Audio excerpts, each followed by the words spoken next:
Comedy Review. Welcome back to I'm Cameron Bear, and I'm your host, Cameron Bear. I've been wanting to make this video for quite some time, not because I'm the king of comedy. I'm far from what people would consider a comedian, but I have my ha-ha funny moments. And I've been around comedy enough to understand most of the fundamentals of it. When someone watches something funny, they expect to be taken away from dark experiences or torments in their life. So, politically heavy issues or dark topics shouldn't be joked about, right? Well, not necessarily. As long as it doesn't joke about the death of others or physically harms a harmless group, then it's pretty much free real estate. I'm focusing just on the aspects of comedy stand-up today and referencing some people's jokes. When I reference them, it doesn't mean that I agree with all of their jokes and views, but I'm just using them as a reference to show that comedy can push perspectives. This video may very well get me crucified in some circles, but I think it's important to talk about. I think we should start making fun of trans people. No, hold on. Before you write your angry comment about, what the fuck, dude? I thought you were trans. You want people to make fun of you? This isn't how you respect your community. If you laugh at a joke that might offend someone else, but get offended when someone jokes about things that relate to your life experiences, then it invalidates your objection. I personally think that if you let yourself and others joke about the situation you're in, then it helps it become normalized. As long as a joke follows these two rules, it's okay. Obviously, there are objectively bad jokes, and everyone has different tolerances for what they deem is funny and okay to say. But you have the option to not listen. And again, for the people that do listen, I think it's worth it for these communities to become normalized. Take, for instance, Carroll, who took stage in the 1940s, a female comedian without a male counterpart to her act. She brings female comedy to light and jokes about the way women gossip and the way women dress. Oh, I met so many lovely women. We used to sit around the pool and tell lies. And you know, it's really... Oh, the way they dressed down there. One woman came in with a silver fox down to her knees and a bald-headed wolf up to her chin. And then... they had another girl. Wow, did she have a dress on? If it was any lower on the top and any higher on the bottom, it would have been a belt. But including jokes about her husband. See, I understand why Ed doesn't want me to pick on my husband, because I'm only joking. You know that. I got a husband, handsome, you'd never call him. But this guy, no, please, don't laugh, because he's the most wonderful man. He's always full of fun. He's always making jokes. He's laughing. Nothing bothers him. He drinks. And obviously all of Lucille Ball's work, from running her own production company to showing the first interracial couple on TV and the first woman to show her real pregnancy on TV. Those were strong beginnings for women in comedy, which has now led to comedians like Ali Wong to talk about motherhood and doing a stand-up while pregnant. 2 years ago, I gave birth to a baby girl. And when I first started to come back out to do stand-up, the other stand-up comics, they couldn't believe it. They were like, oh my God, Ali,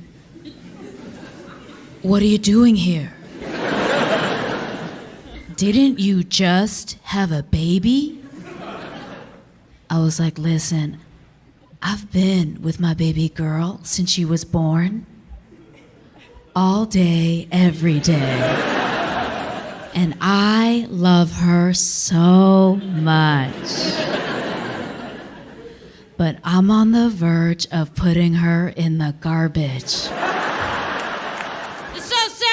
When people ask me, well, if you're here, then who's taking care of the baby? Who the fuck do you think is taking care of the baby?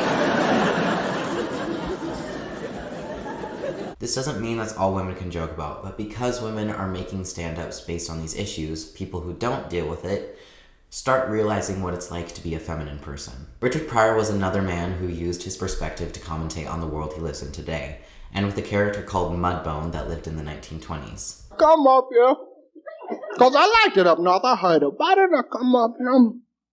It was in 1927. I didn't want to come up. It was good up here then when you come up north, see, because they didn't have too many niggers up here. They liked to see a nigger. That's a nigger pop. They went crazy, see. It was happy. Down south, they had a bunch of them. They didn't care about them.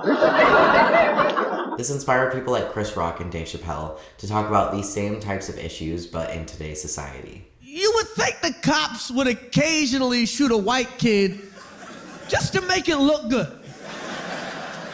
You would think that every couple of months they'd look at their dead nigga calendar and go, oh my God, we're up to 16.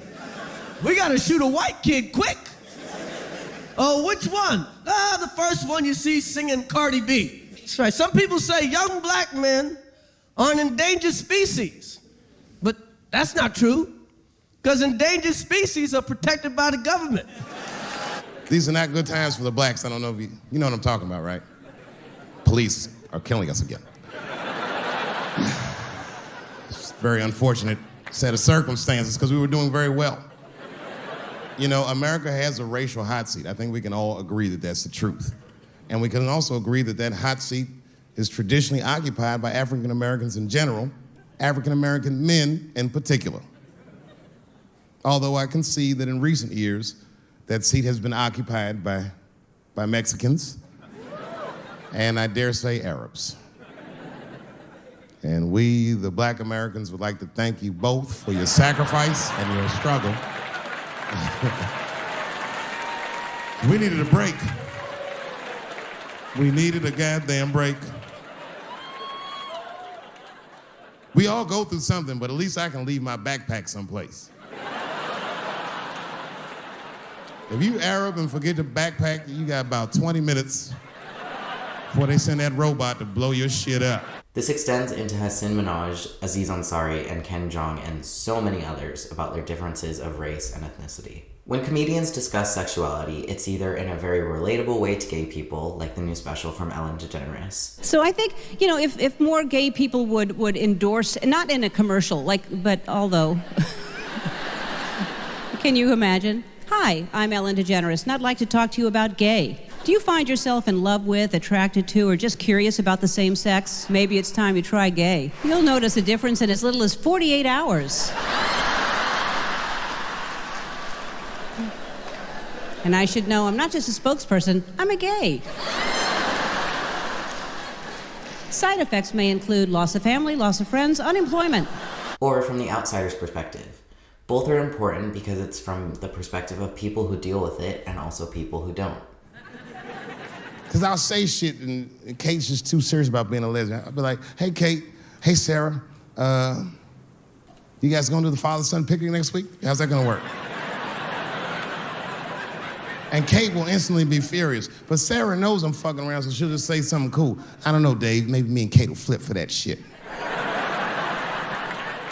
I said, bitch, you better save that coin toss because everybody knows you strapping on in that household.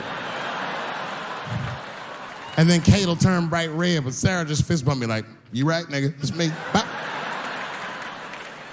I also want to comment on people like Daniel Sloss who talk about people who are handicapped. His sister was handicapped and he talked about her in a comedy special. It's really cool. And YouTubers like Crip Daddy and Ricky Berwick who are handicapped and they bring comedy into the situation that they're in.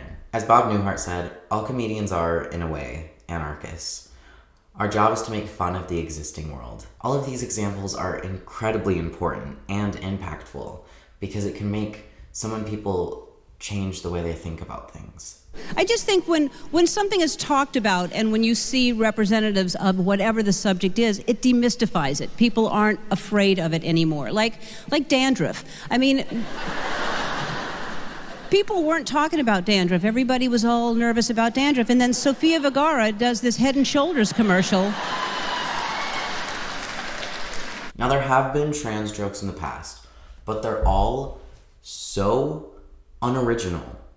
They're all about trans women's genitalia. Besides, when you cut off a dick, it shrivels up, so the joke doesn't even make sense. I'm asking comedians to make more creative trans jokes because I know that you can do better. I've compiled some trans men jokes for free, and if you want to use them, go ahead. A trans man is a perfect person to date because he smells of aftershave and he has the easiest clit to find. You want to make a trans man happy? Give him every basic thing you can find in a skater boy's closet.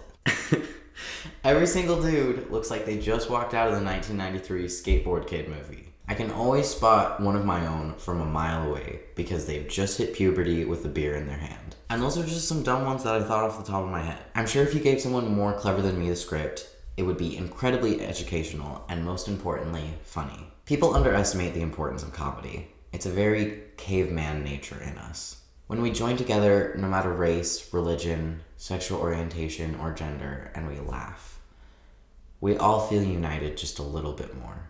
When we laugh at the differences between us and we just shrug it off and say, I guess we're not all that different, we learn about the other in a way that isn't confrontational. So if you've gotten this far without writing an angry comment, I deeply appreciate it. I want to make more thoughtful videos that actually mean something to me, so thank you for listening to this essentially research paper. If you don't agree with me, that's okay. This is just my opinion, and I hope you can understand that. But obviously this is a fucking internet, and I probably said something that can be taken out of context and get me crucified, but if I'm still alive in a week, I will be live streaming on my channel, so if you want to stop by, that'd be neat.